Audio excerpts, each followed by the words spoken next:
My name is Hannah, and I'm a counseling practitioner at Innerlogue Therapy Psychology.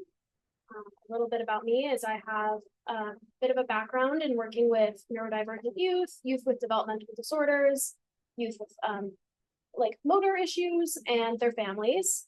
I've been working with Interlog for about half a year now, and I work with clients, every kind of client you can think of, really, men, women, couples, families. Yeah, that's a little bit about me. My name's Kyle. I'm also a counseling practitioner at Innerlogue Therapy Psychology. My background is working with individuals with neurodivergency and as well as addictions when I worked over in Vancouver and on downtown east side. One of my main areas of interest right now is mental health as well. That's really interesting. Yeah. Tell me more about men's mental health. Yeah, so I think right now in today's day and age, there is still a lot of stigma around men speaking up and asking for help. And so as someone in this field, as a man myself, I just want to be a big advocate for men out there and just give them a safe space to be able to talk about things they want to talk about. Yeah, well said. And I think, that really plays into this idea that like there has to be something wrong to go to therapy. Like therapy is for everyone, dependent on where you're at with your mental health. And yeah, men is included in that population. And yeah, I guess in your practice and experience, what are some of the things that might prevent men from seeking mental health support? Yeah, and I think like as progressive as things have got recently in society, I think there is still this fear of being weak and this idea that asking for help is inherently a bad thing, which is not. It can benefit a lot of people. It doesn't matter what gender you are.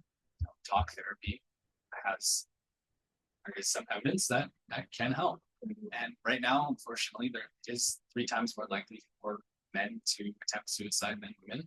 And so that alone does speak to the issue that men are facing. Yeah, definitely. It's interesting too, because I work with a lot of men in my practice, and the issues that men are dealing with, while different, there's a lot of overlap as well. Like men, like women, have stress with work. Men, like women, have like they need somebody to externalize their thoughts to. So yeah, in your practice, have you found that counseling men is any different than counseling women, or like is there what do people need to know about going into counseling if you are a man? Yeah, I mean, it is generally pretty similar of just talking about things that are going on in these individuals' lives. However, there are some similar patterns that I have been noticing with regards to men and therapy. And what that is a lot of men just don't know how to discuss their emotions and articulate exactly what it is that they're feeling. And so, a common thing that I work with men is just being able to practice this emotion articulation and just talking about his feelings. Yeah. And I think there's this idea of like masculinity too, and like what does it mean to be masculine? And a lot of that, like, traditional masculinity was suppressing emotions, kind of going on autopilot. And I think, we're shifting as a world in the way we socialize, children as they grow up. And I think we're kind of shifting in the right direction in the sense that, being masculine is also being in touch with your emotions and emotionally intelligent and able to express your emotions. Yeah. Exactly. That's well put. And like because there is still that stigma too, a lot of men will look for more socially acceptable outlets rather than therapy. Will utilize other things like substances, and as well with substance abuse disorders, it is prevalent with men, because with social norms, some men feel like it's more appropriate to go to the bar, have a beer instead of sitting down and processing the emotions. Totally. I think as well, like in certain activities that men, find themselves immersed in growing up, obviously I actually have a background in soccer. And so I grew up in soccer, but it was a women's soccer team. I know you have a background in like sports as well, particularly hockey. Like, how do you think that shaped your perception or ability to access mental health supports and your conceptualization about like the mental health industry as a whole? Yeah. Sports culture does have a big impact on social expectations and cultural expectations. And I think I was quite fortunate to have a good group of guys that I surrounded myself with within hockey and sports culture where I felt a little bit more comfortable discussing certain things and talking about my feelings. Whereas, especially with hockey, it has this perceived perception or this perception about talking, and with toxic masculinity being a very prevalent issue.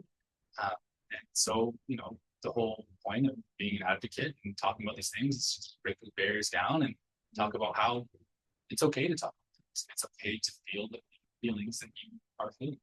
Totally. And I think, there's also something to be said for the people around men being grateful that they're getting support too. Like for myself, I think about all of the the men in my life who have gone to therapy and have, admitted that to me, and they've gotten so much from it. And I think, therapy for everyone, regardless of, sexual orientation, gender identity, cultural identity, like it can be a really helpful place to work on those, emotional intelligence skills, and just like have a place of support where you can come to and connect with your counselor. And yeah, for everyone. Then that includes men, and I think we often do leave men out of the conversation unintentionally sometimes. Exactly. And I think a lot of people do refrain from talking about this. And, as TikTok arises and Instagram is as big as it is easy to talk about these terms or have these terms mentioned. Toxic masculinity is a term that is thrown around a lot, excuse me. And with that, there are different perceptions of what toxic masculinity is. And I personally think how toxic masculinity treats or is within society is it does prevent a lot of them from speaking up, which does make it quite toxic. Totally. And there's this idea that if you're masculine, you don't need help. And that's just, we know through research, we know through our practice, that's not true. We know through friends and family and, all of the men and women and people with different gender identities in our lives, like everyone needs a place of support. And sometimes that can be therapy. So yeah, I guess my question for you is if there are men out there, who are watching this who are reluctant to attend therapy because of, maybe their background in sports or a cultural, intersectional belief that, comes from where I grew up, this wasn't normal. Like, what would you tell them as like a mental health practitioner who does focus on men's mental health? I would just say that it's okay to not be okay. It's okay that I want to say that is it okay to not be okay, and that you are allowed to ask for help. And going out and sitting with someone in a therapeutic environment is okay to do, and it can be quite beneficial, even if you still are around people that may not listen and may feel like therapy is not a great thing. You don't have to listen to those individuals, and you can go and talk to whoever you want.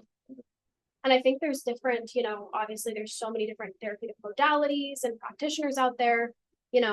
It can be really daunting to find a therapist who you do feel comfortable around, regardless of your gender identity. And yeah, I think if I were to encourage listeners to do one thing, it's don't be afraid to shop around and find a therapist you feel really safe with and you feel like that connection with, because some of the work we do in the therapy, like in the therapeutic room, is, it can get personal. And so I think, I know Kyle does an excellent job, and you specialize in working with men, and we have other therapists at Innerlogue who also onboard a higher percentage of men as their client base. And yeah, I would just say in that introductory 15-minute phone call, don't be afraid to ask the questions that you need to feel at ease with your practitioner. Mm-hmm. Yeah, and that was very well put. The shopping around, it's you don't always have to get along with the first therapist that you meet, and that it is okay to see other therapists and just find one that you relate with and one that you get along with quite well. Yeah, that's very good. Yeah, and makes you feel safe. And I think, if we were to line up 100 people, not every single one of the potential clients that I might see might feel like we're a good match and we click well and they feel, like I'm their best person. And as a therapist, I think, I don't take that personally. And I think most therapists would agree that we're here for you. And if there's somebody out there who's a better fit in terms of compatibility, then yeah, then we're fully supportive of you finding your right practitioner, whether they're, the same gender as you or a different gender. I mean, I even work with a lot of men in my practice, and I've really enjoyed that, like there's a lot of learning that happens on my behalf too with delving into those men's issues. And yeah. Yeah, so I guess what are you seeing in the therapy room that is that are issues that are like particular to men, or like things that men seem to deal with on a higher frequency than other gender identities? Yeah, and going back, I mentioned earlier about like emotional articulation and just recognizing what one is feeling in the moment. That is quite common. And one thing that I have noticed as well is, at the beginning of most sessions, especially in the very first session that I will have with a man, one of the first things that I will notice when I'm having a session with one of these individuals is that at the beginning of the session, answers are quite short, and there is some feelings of uncertainty. And as the session goes on and the client becomes a lot more comfortable, it is easier for them to open up about things, and then really self-reflect and dive into some of the deeper feelings, because men just aren't taught how to talk about their feelings and recognize what it is that we're feeling and how to articulate that. At a young age, we're told there's angry and there's sad and there's happy. Yeah. Not really shown how to approach any of those emotions. And it turns out there's a lot more than just those three emotions. So just sitting with those and just really kind of feeling what else are we feeling, diving in further, and why are we feeling those things. And so just practicing that articulation and just recognizing what it is that we're feeling is quite important and can be quite helpful. Totally. And it feels good. It feels good to have a space that you feel safe in to share your, unpolished thoughts and your, the thoughts that aren't worked through yet. And I think that was an excellent point about like learning about feelings from a young age. And one of the activities I do with a lot of my youth clients or children clients is we do this activity that's called Where I Feel. And it's this like outline of a person, and we have to color in where you feel all of these things to kind of get a bit of a basis of like, I know that when I'm angry, I feel hot in my head, and I get the tinglies in my hands. So they might draw the heart in the hands. And I think, beyond therapy, there are things that we can all do, as a community to like, make men feel like it's okay to learn their feelings from a young age. And yeah, and then when men are navigating the different life transitions, they can do that in the therapy space too. So yeah. I guess through your work, what are some of the dangers of overlooking men's unique needs, or like when men choose to not go to therapy, not to scare off anybody who's apprehensive, but like what are the risks involved with not getting that support? Yeah, and I think there is still quite a high risk in looking at clients that do come to therapy. It is still are not as many men as there are that come to seek out a therapist. And by not advocating and promoting therapy for men's mental health, I think it does further compound on the current issues and the current stigma of men seeking help, and that would just further compound suicidality and other substance abuse disorders that are quite prevalent within men. Yeah, and what you said earlier about where we feel, that is, it's interesting to hear that. That would be a great help for certain clients. Yeah. And one app that I've been using that I've a lot of positive feedback is an app called How We Feel. Ooh, that's a good one. And How We Feel is just an app that will notify you randomly on your phone and just ask you how you're doing. And you open up this app and just select a very specific feeling that defines exactly what you're feeling in the moment. And then you can give a little journal about what it is. And it's just a way to self-reflect and sit with your feelings in the moment, and also just give you the practice to think about your feelings and then articulate them, which at the end of the day is just repetition and just getting those reps in of thinking about your feelings, talking about them, and then with that you get to process them.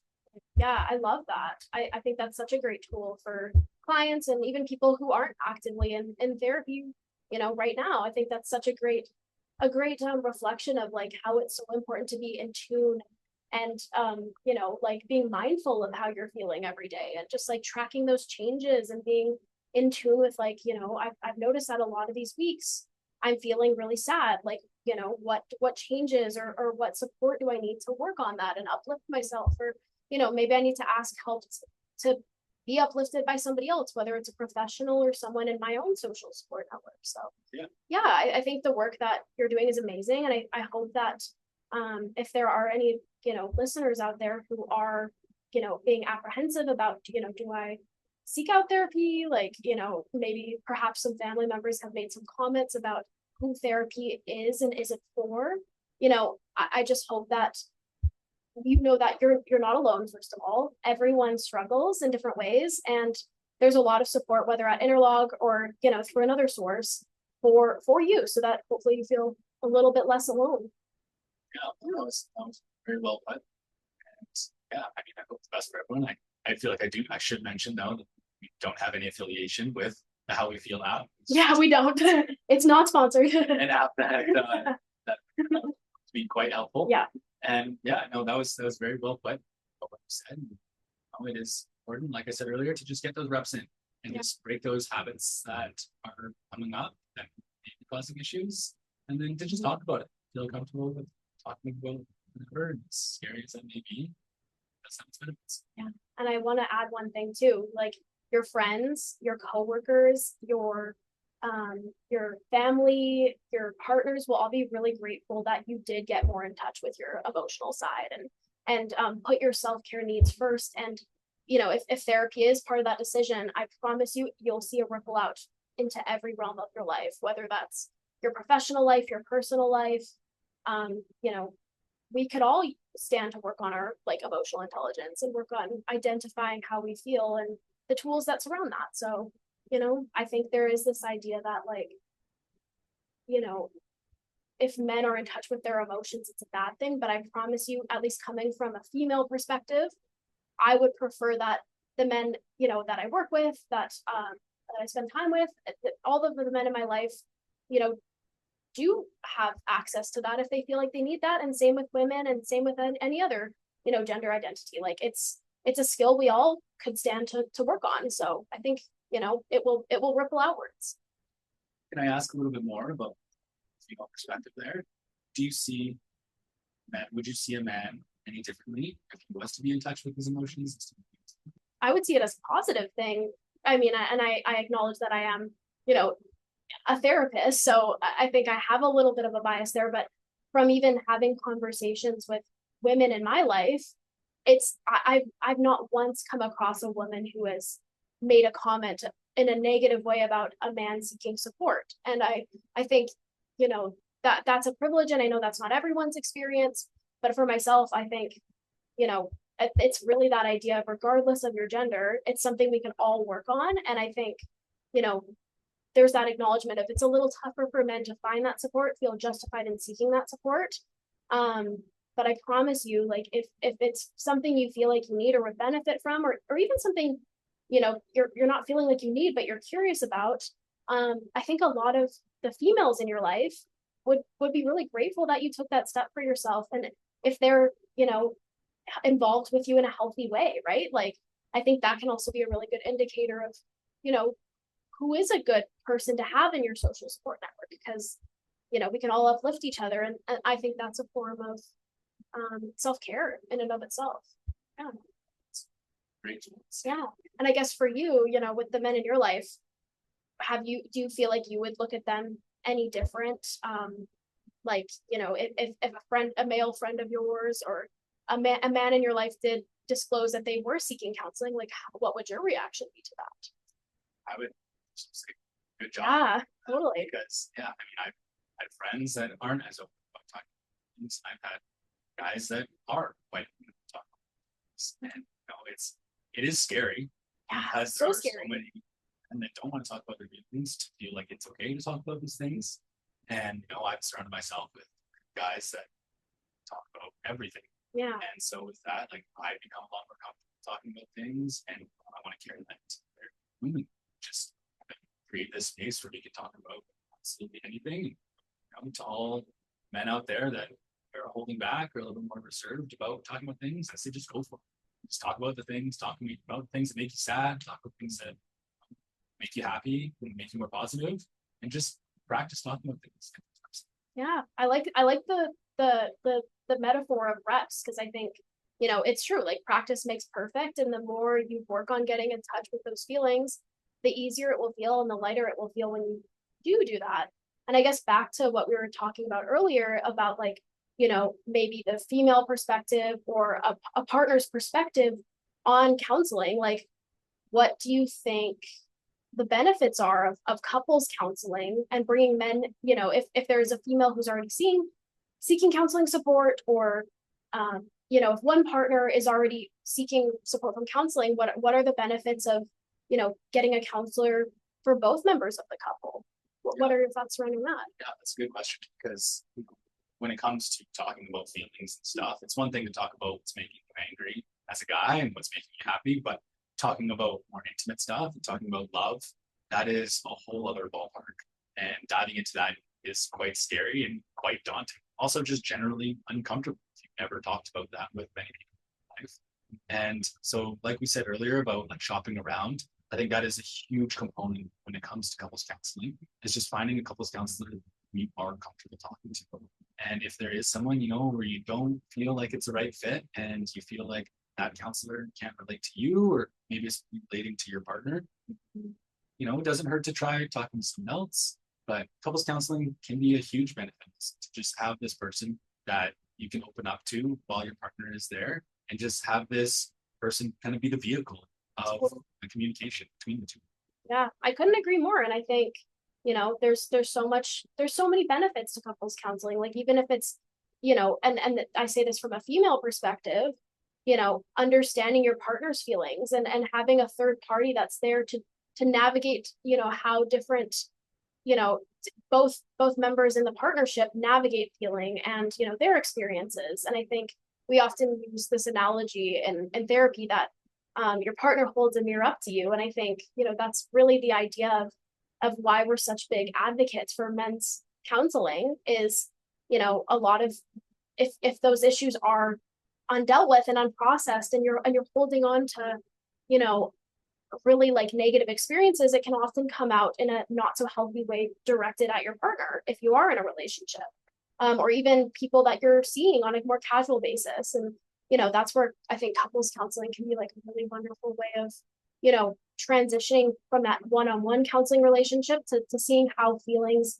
ping pong back and forth in a couple, and like some of the triggers that come up even just through being with a partner. So yeah, we want to thank you all for listening, and yeah, you can find us on Innerlogue. Thank you.